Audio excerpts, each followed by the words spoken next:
नमस्कार दोस्तों, एस की स्टोरीज चैनल में आप सबका हार्दिक स्वागत है। मुंशी प्रेमचंद की कहानी स्वामिनी। शिवदास ने भंडारे की कुंजी अपनी बहू रामप्यारी के सामने फेंककर अपनी बूढ़ी आंखों में आंसू भरकर कहा, बहू, आज से गृहस्थी की देखभाल तुम्हारे ऊपर है। मेरा सुख भगवान से नहीं देखा गया, नहीं तो क्या जवान बेटे को यूं छीन लेते। उसका काम करने वाला तो कोई चाहिए। एक हल तोड़ दो तो गुजारा ना होगा।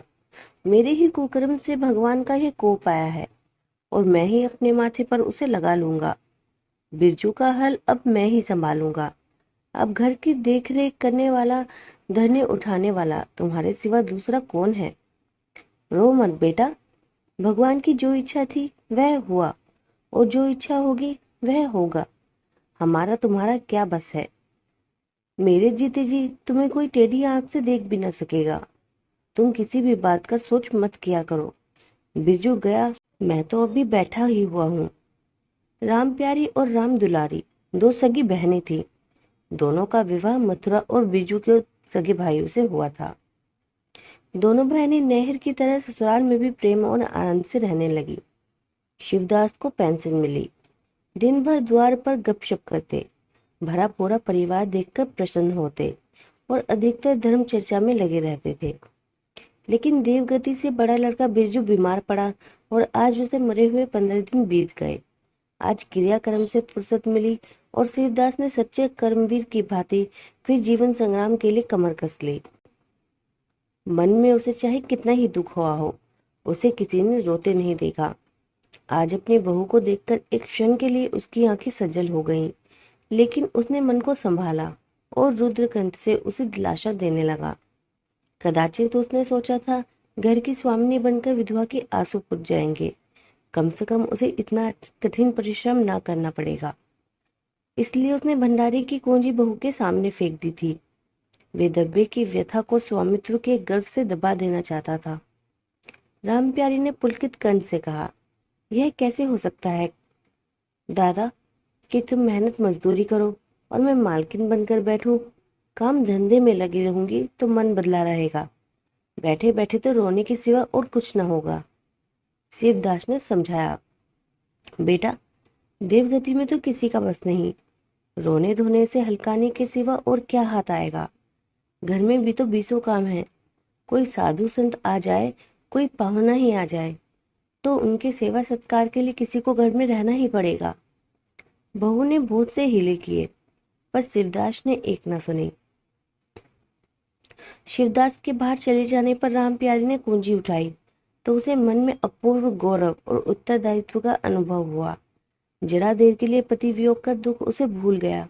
उसकी छोटी बहन और देवर दोनों काम करने गए हुए थे। शिवदास बाहर था। घर बिल्कुल खाली था।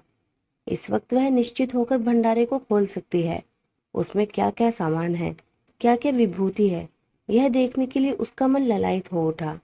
इस घर में वह कभी ना आई थी। जब कभी किसी को कुछ देना या किसी से कुछ लेना होता था, तभी शिवदास आकर इस कोठरी को खोला करते थे। फिर उसे बंद कर वह ताली अपनी कमर में रख लेता था। रामप्यारी कभी कभी द्वार की दरारों से भीतर झांकती थी, पर अंधेरे में कुछ ना दिखाई देता। सारे घर के लिए वह कोठरी तिलिस्म या रहस्य था, जिसके विषय में भांति भांति की कल्पनाएं होती रहती थी। आज रामप्यारी को वह रहस्य खोलकर देखने का अवसर मिल गया। उसने बाहर का द्वार बंद कर दिया कि कोई इसे भंडार खोलते ना देख ले। नहीं सोचेगा बेजरूरत उसने क्यों खोला। तब आकर कांपते हुए हाथों से ताला खोला। उसकी छाती धड़क रही थी कि कोई द्वार न खटखटाने लगे। अंदर पांव रखा तो उसे कुछ उसी प्रकार का, लेकिन उससे कहीं तीव्र आनंद हुआ जो उसे अपने गहने कपड़े की पिटारी खोलने में होता है। मटकों में गुड़, शक्कर, गेहूं, जौ आदि चीजें रखी हुई थी। एक किनारे बड़े बड़े बर्तन धरे थे जो शादी ब्याह के अवसर पर निकाले जाते थे या मांग दिए जाते थे। एक आले पर मालगुजारी की रसीदें और लेन देन के पुर्जे बंधे हुए रखे थे। कोठरी में एक विभूति छाई थी, मानो लक्ष्मी अज्ञात रूप से विराज रही हो। उस विभूति की छाया में रामप्यारी आधे घंटे तक बैठी रही, अपनी आत्मा को तृप्त करती रही। प्रतिक्षण उसके हृदय पर ममत्व का नशा सा छाया जा रहा था। जब वह उस कोठरी से निकली तो उसके मन के संस्कार बदल गए थे, मानो किसी ने उस पर मंत्र डाल दिया हो। उसी समय द्वार पर किसी ने आवाज दी। उसने तुरंत भंडारे का द्वार बंद किया और जाकर सदर दरवाजा खोल दिया। देखा तो पड़ोसिन जुनिया खड़ी है और 1 रुपया उधार मांग रही है। राम प्यारी ने रुखाई से कहा, अभी तो 1 पैसा घर में नहीं है जीजी, क्रियाक्रम में सब खर्च हो गया। जुनिया चकरा गई। चौधरी के घर में इस समय 1 रुपया भी नहीं है, यह विश्वास करने की बात ना थी। जिसके यहाँ सैकड़ों का लेन देन है, वह सब कुछ क्रियाक्रम में नहीं खर्च कर सकता। अगर शिवदास ने बहाना किया होता तो उसे आश्चर्य ना होता। प्यारी तो अपने सरल स्वभाव के लिए गांव में मशहूर थी। अक्सर शिवदास की आंखें बचाकर पड़ोसियों की इच्छित वस्तुएं दे दिया करती थी। अभी कल ही उसने जानकी को सेर भर दूध दिया, यहाँ तक कि अपने गहने तक मांगे दे देती थी। कृपन शिवदास के घर में ऐसी सखरज बहू का आना गांव वाले अपने सौभाग्य की बात समझते थे। जुनिया ने चकित होकर कहा, ऐसा ना कहो जीजी, बड़ी गाड़ी में पकड़ कर आई हूँ। नहीं, तुम जानती हो मेरी आदत ऐसी नहीं है। बाकी का 1 रुपया देना है। प्यादा द्वार पर खड़ा बकझक कर रहा है। रुपया दे दो, तुम्हें किसी तरह ये विपत्ति टले। मैं आज के 8वें दिन आकर दे जाऊंगी। गांव में और कौन घर है जहां मांगने जाऊं। प्यारी टस से मस न हुई। उसके जाते ही प्यारी सांझ के लिए रसोई पानी का इंतजाम करने लगी। पहले चावल दाल बनाना अपार लगता था और रसोई में जाना तो सूली पर चढ़ने से कम ना था। कुछ देर बहनों में झाँव झाँव होती, तब शिवदास आकर कहते, क्या आज रसोई ना बनेगी? तो 2 में से 1 उठती और मोटे मोटे टिक्कर लगाकर रख देती, मानो बैलों का राती भोग। आज प्यारी तन मन से रसोई के प्रबंध में लगी हुई है। अब वह घर की स्वामिनी है। तब उसने बाहर निकलकर देखा कितना कूड़ा करकट पड़ा हुआ है। बुढ़ाऊ दिन भर मक्खी मारा करते हैं, इतना भी नहीं होता कि जरा झाड़ू ही लगा दे। अब क्या इनसे इतना भी ना होगा? द्वार चिकना होना चाहिए कि देखकर आदमी का मन प्रसन्न हो जाए, यह नहीं कि उबकाई आने लगे। अभी कह दूं तो तिनक उठे, अच्छा मुन्नी नान से अलग क्यों खड़ी है? उसने मुन्नी के पास जाकर नान में झांका। दुर्गंध आ रही थी। ठीक मालूम होता है, महीनों से पानी ही नहीं बदला गया।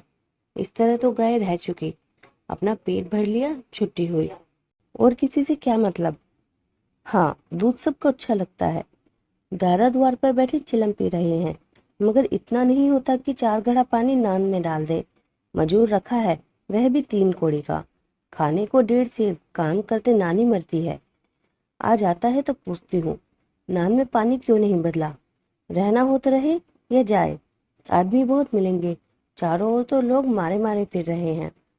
आखिर उससे न रहा गया, घड़ा उठाकर पानी लेने चली। शिवदास ने पुकारा, पानी क्या होगा बहू, इसमें पानी भरा हुआ है। प्यारी ने कहा, नांद का पानी सड़ गया है।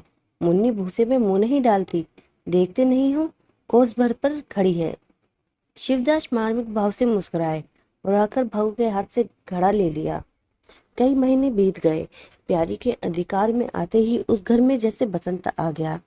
भीतर बाहर जहाँ देखिए किसी निपुण प्रबंधक के हस्तकौशल, सुविचार और सुरुचि के चिन्ह दिखते थे। प्यारी ने गृह यंत्र की ऐसी चाबी कस ली थी कि सभी पुर्जे ठीक ठाक चलने लगे थे। भोजन पहले से अच्छा मिलता है और समय पर मिलता है। दूध ज्यादा होता है, घी ज्यादा होता है और काम ज्यादा होता है। प्यारी न खुद विश्राम लेती है, न दूसरों को विश्राम लेने देती है। घर में ऐसी बरकत आ गई कि जो चीज मांगो घर में ही निकल आती है। आदमी से लेकर जानवर तक सभी स्वस्थ दिखाई देते हैं। अब वह पहले किसी दशा नहीं है कि कोई चीथड़े लपेटे घूम रहा है, किसी को गहने की धुन सवार है। हाँ, अगर कोई रुग्ण और चिंतित तथा मलिन वेश में है तो वह प्यारी है। वह भी सारा घर उससे जलता है। यहाँ तक कि बूढ़े शिवदास भी कभी कभी उसकी बदगोई करते हैं। किसी को पहर रात रहे उठना अच्छा नहीं लगता। मेहनत से भी सभी जी चुराते हैं, फिर भी यह सब मानते हैं कि प्यारी ना हो तो घर का काम ना चले। और तो और दोनों बहनों में भी अब उतना अपनापन नहीं। प्रातःकाल का समय था।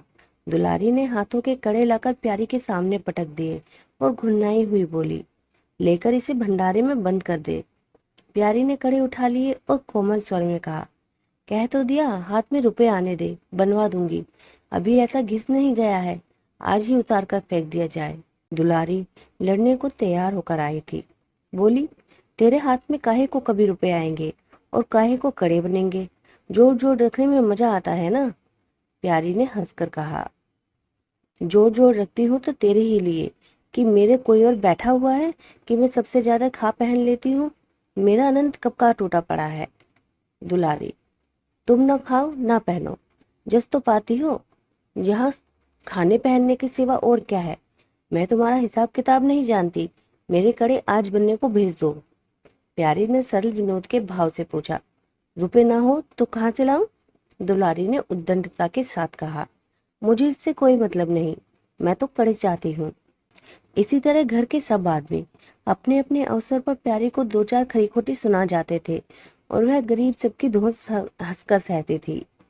स्वामिनी का यह धर्म है कि सबकी धोस सुन ले और करे वही जिसमें घर का कल्याण हो। स्वामित्व की कवच पर धोस, ताने, धमकी किसी का असर नहीं होता। उसने स्वामिनी की कल्पना इन आघातों से और भी स्वस्थ होती थी। वह गृहस्थी की संचालिका है। सभी अपने अपने दुख उसके सामने रोते थे, पर जो कुछ वह करती है वही होता है, इतना उसे प्रश्न करने के लिए काफी था। गांव में प्यारी की सराहना होती थी। अभी उम्र ही क्या है, लेकिन सारे घर को संभाले हुए है।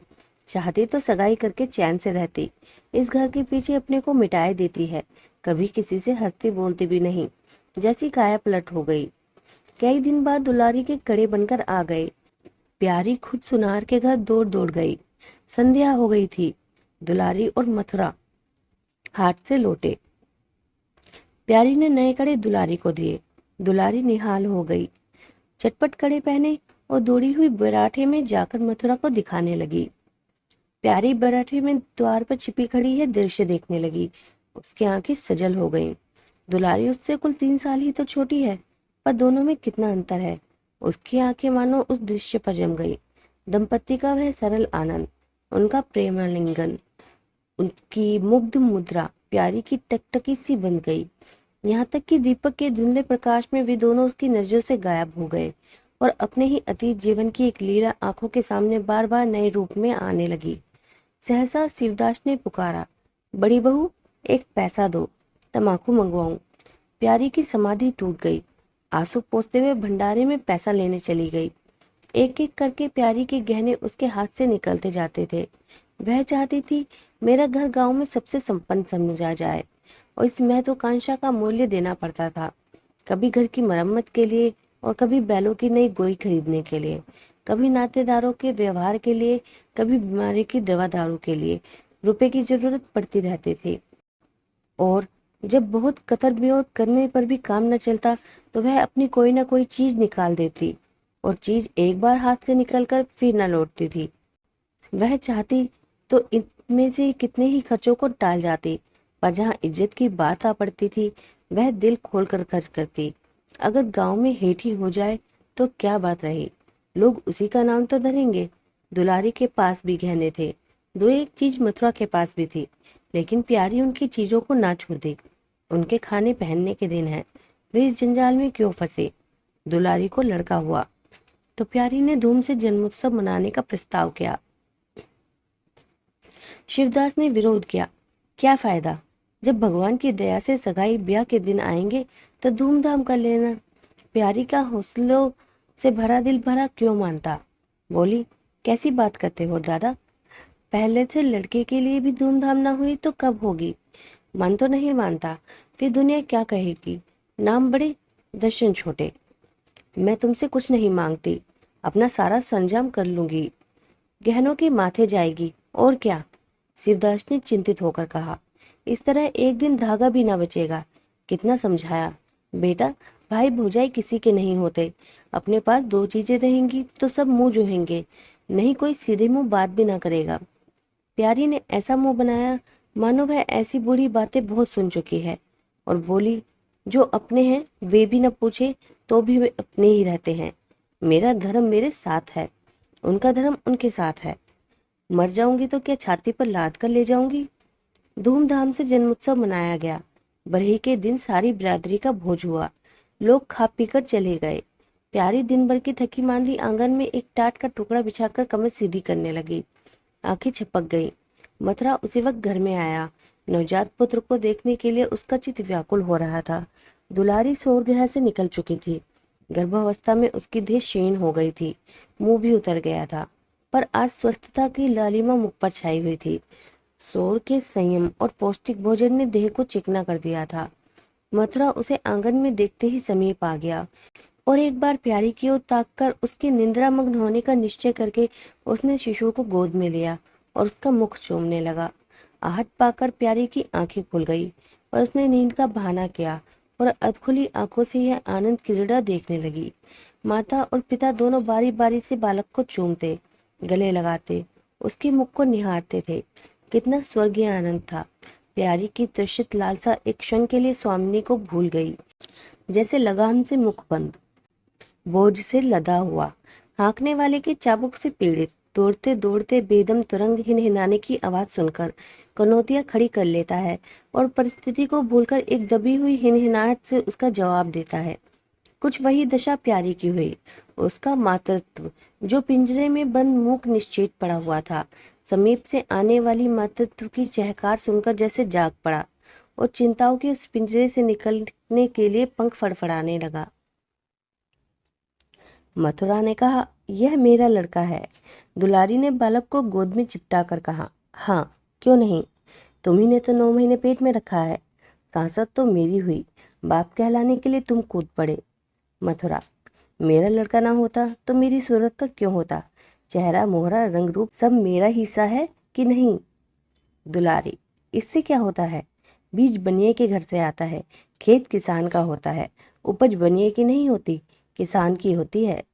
मथुरा, बातों में तुमसे कोई नहीं जीतेगा। मेरा लड़का बड़ा हो जाएगा तो मैं द्वार पर बैठकर मजे से हुक्का पिया करूंगा।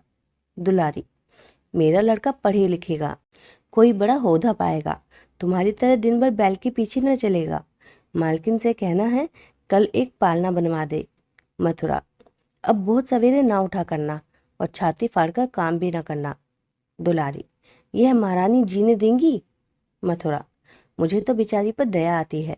उसके कौन बैठा हुआ है, हम ही लोगों के लिए मरती है। भैया होते तो अब तक 2-3 बच्चों की माँ हो गई होती। प्यारी के कंठ में आंसुओं का ऐसा वेग उठा कि उसे रोकने में सारी देह कांप उठी। अपना वंचित जीवन उसे मरुस्थल सा लगा, जिसकी सूखी रेत पर वह हरा भरा बाग लगाने की निष्फल चेष्टा कर रही थी।